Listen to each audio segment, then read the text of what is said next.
Hello, I'm Steve Weber, the host of Book Cheapskate. We're running down the top 10 free Kindle books featured today on bookcheapskate.com. Happy Sunday, everyone. It's October 5th, 2025. With me, as always, is my co-host and my bookworm sidekick, Cassandra. Good morning, Cass. Good morning. Yeah, it's definitely a good Sunday to grab some freebies, right? Load up the Kindle. Absolutely.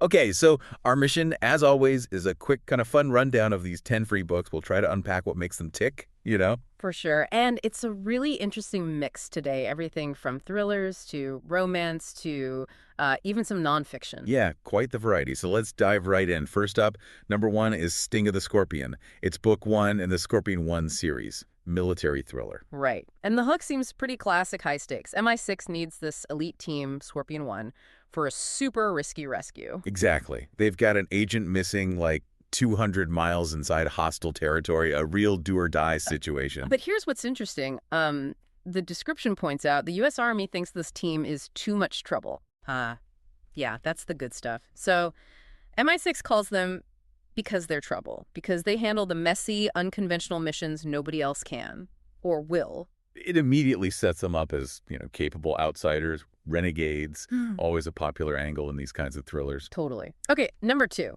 We're doing a complete 180 here. Accidentally Married on Purpose, rom-com. Oh, yeah, the classic, oops, we got married in Vegas trope. This one's by New York Times bestseller Rachel Harris. Right. So you've got Sherry, a small-town waitress, and they make a point of her purple-streaked hair, which is fun. Signals a bit of personality there. And she wakes up married to Tyler Blue, who's apparently a big country music star. Neither remembers much. Standard Vegas fun. But the real conflict ticks in when Tyler needs her to keep up the act, like play his wife back in her tiny hometown, Magnolia Springs, for PR reasons. Ah, okay. So it's not just the fake marriage, it's the fake marriage under the microscope of small-town life. Exactly. High stakes emotionally, because, how long can you keep that up before feelings get real or everything blows up? Which it inevitably does in these books. Right. That's the fun. That's the promise. Okay, number 3. We're kind of blending those two worlds now. Winter's Heat, book 1 in the Titan series, military romance. Right, so we're back to the military angle, but with romance. Here, it's a former Navy SEAL, Coley Winters. And his mission is to protect a military psychologist, Mia Kensington. They're trying to recover some important national security document during a cross-country trip. Standard protect the asset stuff, but then there's a twist. The safe houses get compromised. Yeah, this is a good hook. He has nowhere safe to take her, except his own home. And that's where the secret comes out. Right. He's secretly adopted an orphaned baby girl. He's a single dad. Whoa, okay. So you've got this super tough Navy SEAL, probably, all controlled and capable, suddenly juggling mission-critical protection and a baby. That adds a whole different layer of vulnerability. Absolutely. It makes him more human, more relatable, and it raises the personal stakes when things get dangerous later on. And the description teases a climax where he's, racing through gunfire to save Mia from a cartel boss. So the mission turns personal. Yeah, it definitely moves from protect the asset to protect the person I love. Classic effective romance arc built on an action frame. Okay, number 4. Sticking with action and adventure, but adding fantasy and pirates. Bloody Black. A pirate standalone romantasy. Romantasy. Gotta love the genre mashups. So this one sounds pretty intense. Yeah, the premise is killer. Princess Anne gets betrayed on her wedding night, vanishes, and comes back as the pirate legend Blackbeard, driven by revenge. Wow, okay. A female Blackbeard fueled by vengeance. That's a strong hook. Yeah. Flipping the script quite a bit. Totally. And the conflict. She captures this lieutenant, Rob Maynard, who's loyal to the guy who betrayed her. Oh, intends to use him as a bargaining chip, probably. Seems like it. But then, sparks fly. Secrets, seduction, unexpected feelings start messing with her revenge plans. That internal conflict, the pull between the mission for revenge and the unwanted attraction, that's prime romantasy territory, pain and desire. Exactly. All right, number 5, we're shifting from pirates to Roman legions, Lost Legiones X, the Carus Saga, sword and sorcery fantasy. Oh, this sounds cool. It taps into that real historical mystery, right? Rome's 9th Legion disappearing in Britain. Precisely. But with a fantasy twist. The Legion, led by Senior Centurion Carus, gets transported, poof, to a completely different world. Okay, so Lost World meets Roman military discipline. Yeah, and this new world is overrun with terrible evil, supernatural stuff. So the core idea is, How does disciplined Roman warfare stack up against magic and monsters? That's a great what if. And there's a mystery element, too. A young woman found in a dungeon who might hold the key to everything could save them, could destroy them. Intriguing. Mixes history, fantasy, and mystery. Right.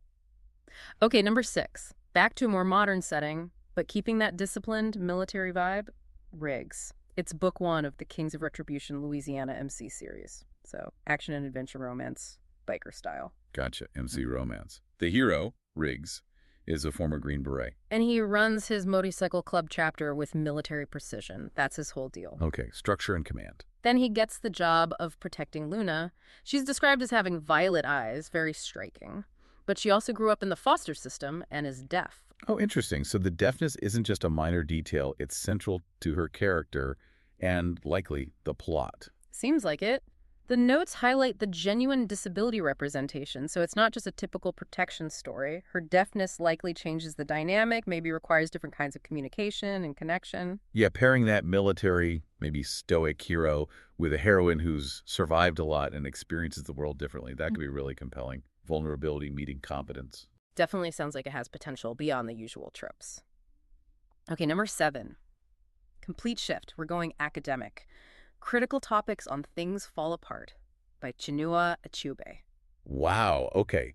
So this isn't fiction. It's a critical guide. Yeah. African-American women's fiction is the listed genre, which might be a category thing, but the content is academic analysis. Right. It's basically a companion text for Achebe's novel, Things Fall Apart, designed to give you a much deeper understanding. For student scholars or just anyone who loves the book and wants to get more out of it, it apparently has chapters focusing on themes, characters, the post-colonial critique. And the Igbo way of life, which is crucial context for that novel, so it helps you understand the historical and cultural background, Africa's encounter with colonialism, all the big ideas. Yeah. Provides that framework to really analyze the text, not just read the story.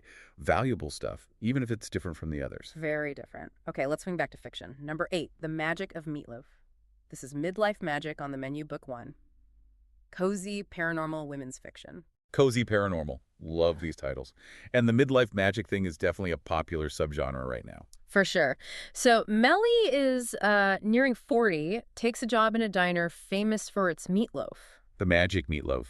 Presumably. Or maybe just really good meatloaf. Well, the magic comes after the meatloaf, sort of. There's a freak accident, and suddenly she can hear people's thoughts. Ah, the classic accidental superpower. Right, but instead of hearing, like, crushed confessions, she immediately overhears kidnapping plans. Whoa. Okay, that escalates quickly.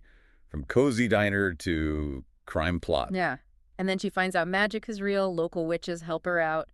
But there are also mysterious government agents sniffing around because of a pendant her mom left her. So it's cozy, but with telepathy, kidnapping, witches, and a government conspiracy. Sounds like a busy meatloaf. It sounds jam-packed. Okay, number 9, something for a different kind of mental workout, the ultimate trivia for seniors book. All right, trivia, always fun.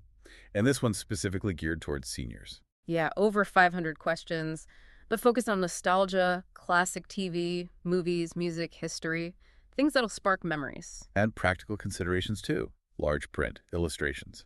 Makes it accessible. What sounds neat is the answer key isn't just answers. It has bonus facts and explanations. Well, that's smart. Yeah. So it's not just testing recall, it's adding context, maybe jogging more memories, makes it more engaging than just right, wrong. Yeah, and it's organized by theme, not decade, which probably works better for game nights or just dipping in and out. Good for brain health, good for fun, solid pick. Okay, finally, number 10.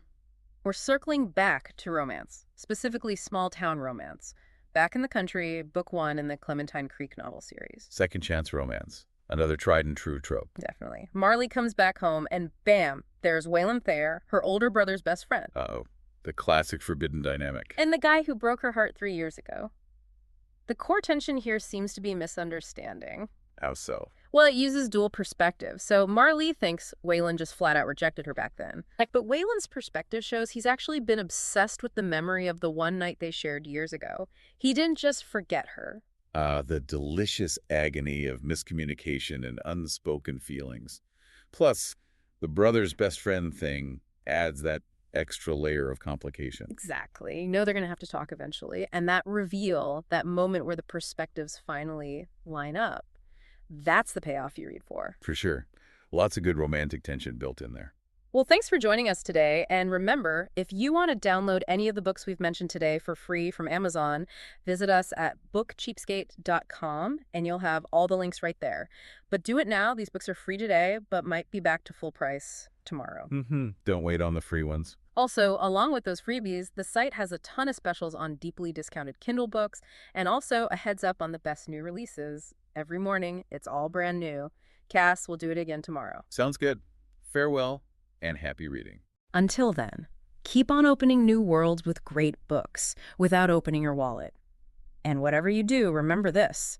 When you read, Your mind becomes its own kingdom.